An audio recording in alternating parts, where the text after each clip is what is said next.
Canada has locally sourced high-quality dairy products with great success for decades. But the Canadian government has decided to fuck that all up and open its cream holes to imported American moo juice. Introducing Coca-Cola, Canada's most American way to ingest recombinant bovine growth hormone. Coca-Cola comes from big fake American jugs injected with synthetic compounds made to pump those itty-bitty titty committees into big swollen sacks of sexy somatic cells you just wanna fucking suck on.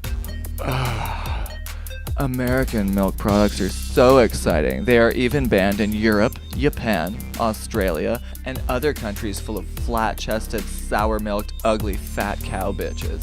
Help scientists identify the long-term effects of recombinant bovine growth hormone on humans. You've been sucking from America's teat for this long. Why stop now? Drink Coca-Cola, Canada.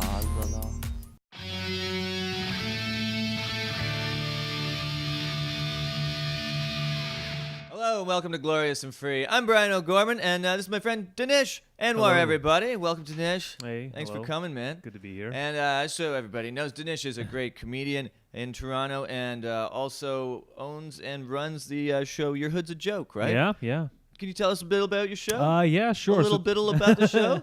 It's a territorial roast battle. So, we make fun of people from different places. You rep your own country, your city, your school, your province, however you want to, define a hood. People who have beef with each other, like I've lived around the world, so I've seen people argue with each other over like basic territorial shit, right? So this is something that everybody instantly relates to, no matter where you're at. You might not understand the specifics of like Brazil versus Nicaragua, but you understand why people hate their neighbors, right? It's like, yeah, I get it. Same problem with Hamilton. So, yeah. so that's everybody has a Shelbyville. That's everybody's exactly. Everybody's got a Scarborough. Yeah, a place next to them where they're like, It's so funny too because people never have like competitions where it would be like beneficial to both sides. But like, why don't we both compete against each other to see who could come up with a better science experiment? It's always like, let's smash our kids' head against each other. Yeah. See who's better. Well, one of the I like this because you're not just picking on anybody. It's a fight, right? So each side gets a shot.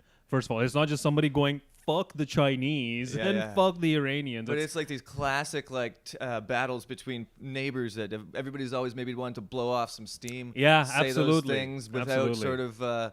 Because, a lot of times maybe people feel that tension and they want to get it out, but they don't really mean the things that they're saying. Exactly. It's context. It's just a place to vent, really. And a lot of times, it's complicated history. People are complicated. Ethnic rivalry, in my opinion, is almost worse than racial hatred, because I can understand a primal logic in hating or misunderstanding someone who looks completely different than you. Right. But ethnic hate is like, this person looks exactly like you. That's your brother. They call it chicken curry and you call it curry chicken. Let's have a war. You're right, though. But the closer people are, the more vicious the fighting is. Yeah, absolutely. Like all those murder victims, they usually know their killer, right? 100%. So it's like, you could go all over the world, Ireland, like the Palestine-Israel thing, yeah, India, absolutely. Pakistan. See, I think it's a cool way to do a roast battle. I'm not a big fan of, to be honest with you, competitive art, right? Right, yes, but, yeah. Or, competition in art. But I can't help loving, roast battles, man. I can't help but loving, it's not a real contest, though. It's just a reason to diss each other. And then people say, oh, this guy won. Nobody cares, right? Yeah. It's really more about saying those things, getting it out there, getting a laugh. And that's it. It's very cathartic. So what's been your favorite one so far? Israel versus Iran got picked up by a Polish newspaper. We Yeah. were talking about this before the show. They're cracking down on their Jewish population in Poland. Anti-Semitism is on the rise. So I think that's why they picked up this clip, because there's so many Jew jokes in Israel versus Iran. You got to do an Israel versus Poland one, man. Oh, hell yeah. Yeah, dude. Well, I'm trying to take. You might start a war, though. You're gonna be careful, man. That's the whole point, is to avoid wars. You're like the Dennis Rodman of Canada. You're gonna fucking run around starting all kinds of shit. Let's give it up for Iran. Where all the women are virgins, but the camels are not. Whenever Fuad goes to McDonald's with his family, he always gets free Happy Meals, 2 for his daughter and 1 for his 10-year-old wife.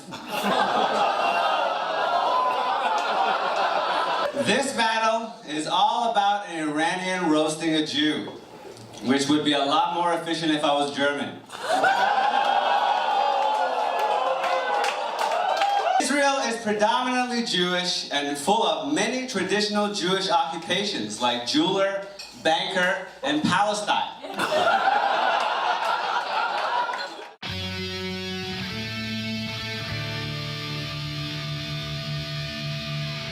And now, it's time for everyone in Europe's favorite segment, Endangered Allies, where we talk directly to endangered species all over the world and ask them how the fuck they're doing. Today, we'll be talking to the Royal Bengal Tiger. Royal Bengal Tiger, are you there? I'm right here. Hey, so, how's it going out there, man? It's good, a little wet. Climate change is a bitch. Cool, and where are you located right now, sir? Bangladesh. Oh, the old bang bang. Yeah, there's these mangrove forests, but they're turning into swamps, and that's not cool. Oh my god, what do you eat in those areas? Well, ideally everything. I kind of like being an apex predator, but I think I'm going to be second place to a shark now. I've always kind of thought of you as like a land shark with fur. I thought of myself as a land shark with fur. Thank you. You're welcome. Finally, somebody said it. Man, I'm just glad I can acknowledge you. But yeah, man, are you? They call you the Royal Bengal Tiger. What's the reason for that? Are you some kind of king or lord or emperor or something? I think some of that has to do with fear, but also I've got a really cool like stripe pattern, and I'm generally pretty awesome. So I think it's fair to call me a Royal Bengal Tiger. Yeah, fair enough. And you've got your face all over everything. You've got your face on cereals. You've got your face on football teams. Do you get any royalties for that or what? Royalties. You know, brand recognition is everything. I feel like once you get into the NFL, you should start seeing some checks any day now.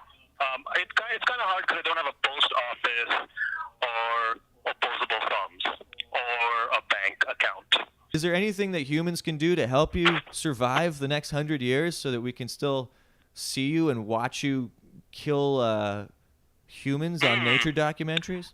If they could stop with the rising water levels, that'd be great. But it would also help if they just assembled in a neat line for my consumption. That would be cool too. Oh, okay. Well, I mean, that's fair. Some kind of conveyor belt that goes directly into your mouth with small woodland if animals. there was an app like Uber Eats, that'd be cool too. Oh, yeah. Just bring me a kid every couple hours, and I don't mind the delivery fee, whatever.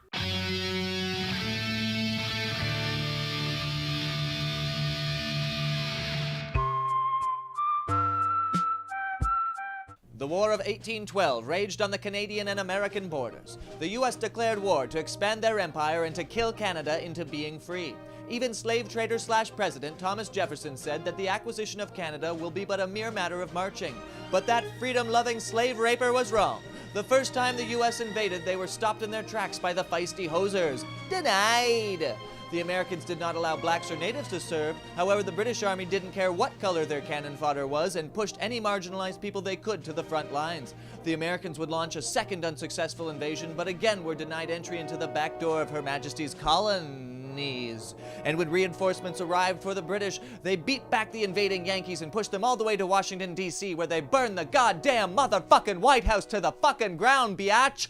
After years of fighting, thousands of deaths, and zero changed borders, both sides decided that it was best to keep what they had already stolen from the natives and then also steal what the natives had left and then split it amongst themselves. Seriously, that's what happened. Canada and America fought, and the natives lost.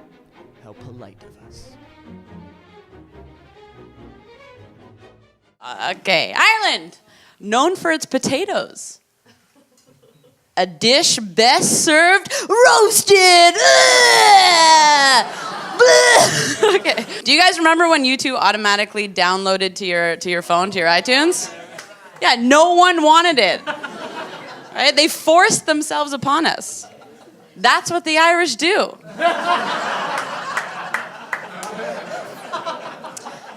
I wonder which priest they learned that from. That must be nice. That's very nice for Adrian to be able to do that. It must be nice for an English person to catch a bombing on stage instead of in a car for once. Okay. We're poets, didn't you know that? Okay. Britain, or the land of unfuckable trolls as it is better known, is a putrid cesspool packed to the brim with sociopathic fuckwits who don't wash their assholes. Exhibit asshole. The English culture is best known for their theater, their pubs, and of course, their rape and murder of indigenous people around the world. They're great. They're great like that. It's not often you get to roast the worst country in history. This is special. This is like roasting Satan. Like, where do you even fucking begin? These people destroy everything they touch. They're not a country so much as they are a disease. Wherever the British go, they leave a wake of dead bodies, ugly children, and terrible comedians behind them. We're gonna do some real life. We're gonna talk about some real life battles. Why don't we start with Canada versus Saudi Arabia? Ooh. That's a new one that kind of Beautiful. bubbled up recently, right? Yeah, two oil countries with young leaders. Oh baby, it's gonna be crazy. Yeah, two sexy young leaders. Yeah, that young guy that took over Saudi Arabia, he's a little more ruthless than He's old. hardcore, man, because Yeah. he was seen as a reformer. Mohammed bin Salman, MBS, because he was young. He's like 32. He's younger than me. Yep. That's not good.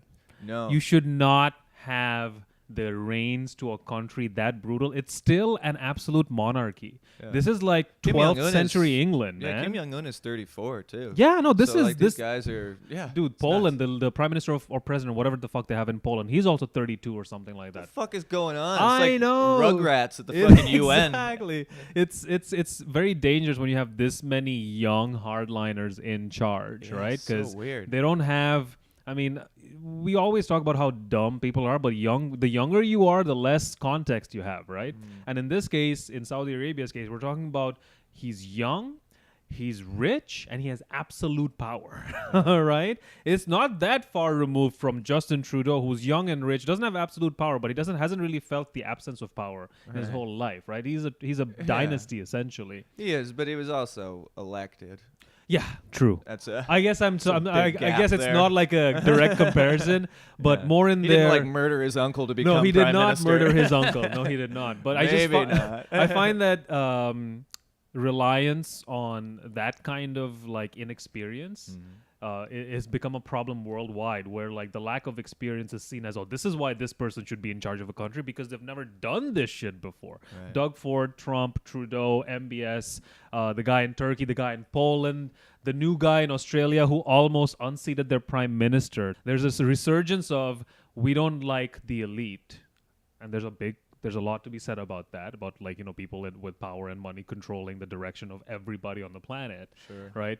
But you don't want a plumber to be an astronaut. So you don't want, you know, No, like I guys never like got- this but to that's be the leaders. mentality that people have, right? Is sort of like, I just want the prime minister or the president or the leader to be like the guy I know down the street. Well, that's not.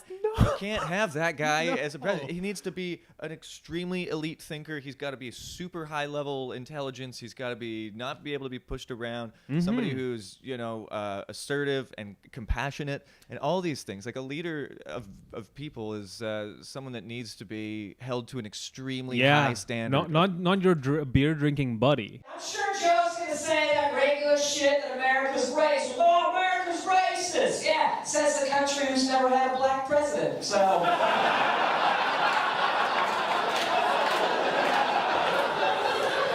Also probably gonna say some shit like, oh, America's violent. Like Vietnam isn't? Are you kidding me? In America, we have a saying, all right? Guns don't kill people. Vietnamese drivers do, all right? Sam Martin, everyone, it's always great when you put a face to racism, right? The United States debt per person is $54,000. America is quickly becoming the poorest, most violent country in the world. Watch your back, Brazil! Brazil, the country that has a huge nationwide cocaine and AIDS epidemic, proving once and for all that Brazilians are good at doing two things: cocaine and sucking dick for cocaine. I'm going to start roasting India right now. Somebody gonna get a hurt real bad! But India is a very old culture, right, guys? It's about 4,000 years of rape culture. Yoga, comes from India. They created yoga from bending over backwards for the British. India was different. That was like a domestic violence situation. So literally, me, my mom, and my brother ran away from home under false names. 4-day journey, seeking safety in Bangladesh. From somebody in your family, or from just my crazy biological people? father. Oh wow! Yeah, we couldn't live with him anymore. So we had to run away under different names, cross a border. We're on the road for like 4 days in India. So that's not an easy thing to do either. So we were like basically. How many kids were with your mom? And no, just me and my brother. I was 10. He was 6, I guess, and my mom would have been in her 30s, early 40s. I'm and you get on a plane to come to Canada, or how'd you get over? Oh, that though. Canada, we came like legally as legal immigrants after living in Bangladesh for a few years. My mom got remarried, and then we came here through normal channels. But like even in Bangladesh, because we arrived as refugees essentially. My mom had these 2 mixed kids in tow. She's a single mother. Yeah. This is a moderately Islamic country, and we lived. Well, not in a slum, but I call it slum adjacent. So we lived in the neighborhood next to a slum because there's like levels of poverty in South Asia, right? And we're like one rung from the bottom, right? I think the place we lived in was not much bigger than this, and we shared it with 3 families. So 3 families, right? So I'm talking about a whole different level of existence there. It's a lot of different smelling farts in one Hell room. Hell yeah. So then when we came here as legal immigrants, that's a whole different story and whatnot. But the reasons for people leaving. You have a really cool origin story, Dinesh. you have like a X-Men origin story. Yeah. Well, I guess I'm a little meaner because of that too. I don't think you're mean at all. I think it makes you more understanding and empathetic towards people around the world the more that you travel and when you've been in tougher situations. Like people that I can't. It's so obvious when you talk to somebody and they've never been in a hard situation in their life, or they've never like been. Oh, you can see that a mile. Yeah, it's so nuts. You've counted with all people. You've talked to people that are poor. You can talk to people that are rich. You can talk to everybody. You know, that's an important skill to have. And if you've never been on both sides of that, if you're like, ew, it's dirty here. The cars are old in this neighborhood. I'm like. I got no fucking time for you. Well, yeah, that's what I tell people here when they're like, "How do you deal with the racism?" I'm like, "Listen, I've dealt with much worse. This is actually, I mean, I know it sucks for you to hear who live here, but I can tell that things can get worse. Not that this is an excuse for things not to be better here. This isn't past the finish line. This is in Canada. This is not that's what even, everybody thinks. Nobody in the world is past the finish line. It's something that's always going to exist and stuff. But fuck, man, comparatively, I've been to some fucking places, man, and in these cities in this country, we have relative sort of peace. People get on with each other. People get on really to what I, in my experience and in my opinion only, would consider a reasonable degree of getting along. Yeah, I mean, like, you're gonna have. This is the most multicultural city on earth. Yeah, 52% of the people in Toronto are not from Canada. So the idea that we have less than 100 murders a year in the 4th most populated city in North America. It's a miracle. It's unreal. It's unheard of. People are like, oh, the guns in this fucking city. I'm like, what the fuck are you talking about? Like, you have, what is it, 7 million people in the GTA or something? I forget what the population is, but I know the order goes Mexico City, the biggest one in North America. Yeah. And then it's like 30 million. And the whole, it's so crazy. And then it goes New York, LA, Toronto, Chicago.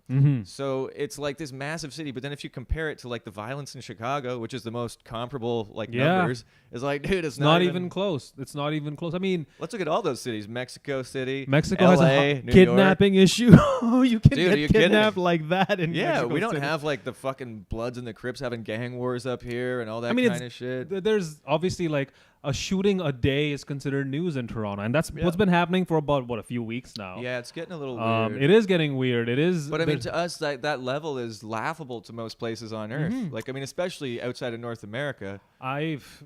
When we talk about like shootings, like just from having lived in Bangladesh, like.